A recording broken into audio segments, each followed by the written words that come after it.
আসসালামু আলাইকুম। আমরা মাঝে মধ্যেই কবর জিয়ারত করি, অথচ আমরা অনেকেই আছি যারা কবর জিয়ারতের সঠিক নিয়ম আমরা জানি না। সে বিষয়ে শেখ আহমদুল্লাহ সাহেবের একটি ভিডিও আজকে আপনাদের দেখাবো। চলুন ভিডিওটা দেখা যাক। কবরস্থানে গিয়ে সূরা ফাতিহা পড়তে হয় একবার, সূরা ইখলাস পড়তে হয় তিনবার, আলহাক মুত্তাকাসির পড়তে হয়, আবার আপনার আয়াতুল কুরসি পড়তে হয়, আরো কি কি আছে। এগুলো সব আমাদের মৌলভী সাহেবদের বানানো আমল। এগুলো মেড ইন মদিনা না, এগুলো 2 number, made in China. Made in Medina যদি জানতে চান, তো মেড ইন মদিনা হলো কবরস্থানে গিয়ে কবরবাসীকে সালাম দিবেন। সালামুন আলাইকুম দারা কওমিন মুমিনিন ওয়া ইন্না ইনশাআল্লাহু বিকুম লাহিকুন আনতুম লানা সালাফুন ওয়া নাহনু লাকুম তাবাউন। আরো বিভিন্ন রকমের হাদিসের ভাষ্য আছে। আমাদের দেশে বেশিরভাগ মানুষ পড়ে আসসালামু আলাইকুম ইয়া আহলাল কুবুর মিনাল মুসলিমিনা ওয়াল মুসলিমাত ওয়াল মুমিনুল মুমিনাত। যাই পড়েন সালাম দিবেন, কবরবাসীকে কি দিবেন?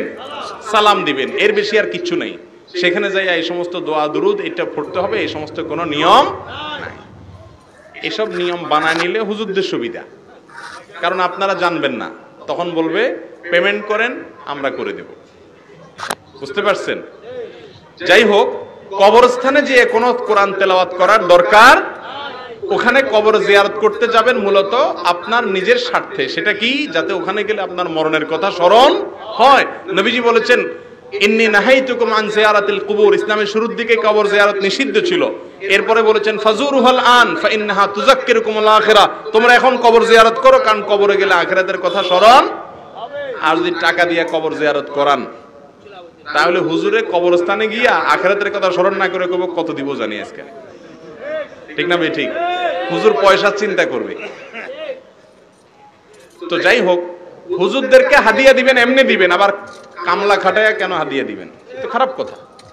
একজন আলেম, একজন ইমাম সাহেবকে তো এমনি হাদিয়া দিবেন, আবার কামলা খাটাবেন। হুজুর যান আমার বাবার কবর জিয়ারত করে আসেন, এবার কামলা খাটছে, এবার টাকা দেন।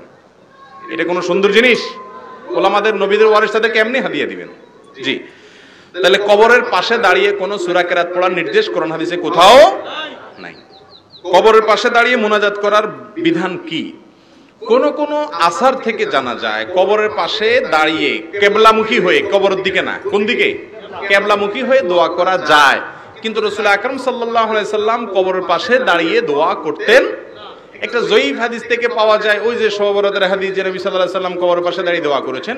এমনিতে নরমালি কবরস্থানের কাছে গিয়ে তিনি দোয়া করার কোনো বিশুদ্ধ হাদিস পাওয়া যায় না। তারপরেও যদি কেউ দোয়া করেন, কেবলামুখী হয়ে দোয়া করতে পারেন, কিন্তু দোয়াটা মূল বা মুখ্য না, এবং কবর জিয়ারতের সাথে এর কোনো সম্পর্ক না, নাই।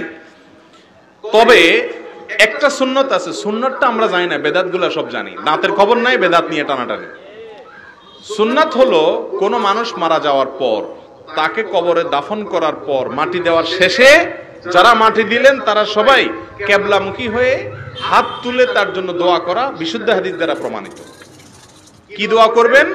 দোয়া করবেন, আল্লাহ দুনিয়াতে সে যেরকম ইমানের উপরে অটল ছিল, আপনি কবরে এখন মুনকার নাকিরের প্রশ্নের জবাবে তাকে অটল রাখিয়েন, সে যেন পা পিছলে না পড়ে যায়। এই দোয়া করা সুন্নাত। এই দোয়া আছে আমাদের দেশে? খুব কম আছে, খুব কম। কবরে দাফন করার পরে সবাই মিলে একযোগে না, সবাই যার যার মতো, যারা দাফন করছে কেবলার দিকে ফিরে মুর্দার জন্য কি করবে? দোয়া করবে। এটা হলো সুন্নাত। তাহলে এটা করতে হবে। আমার ভিডিওটা দেখে যদি আপনারা একটু উপকৃত হয়ে থাকেন বা ভালো লেগে থাকে, তবে ভিডিওটা সবার কাছে শেয়ার করে পৌঁছে দিবেন। ধন্যবাদ।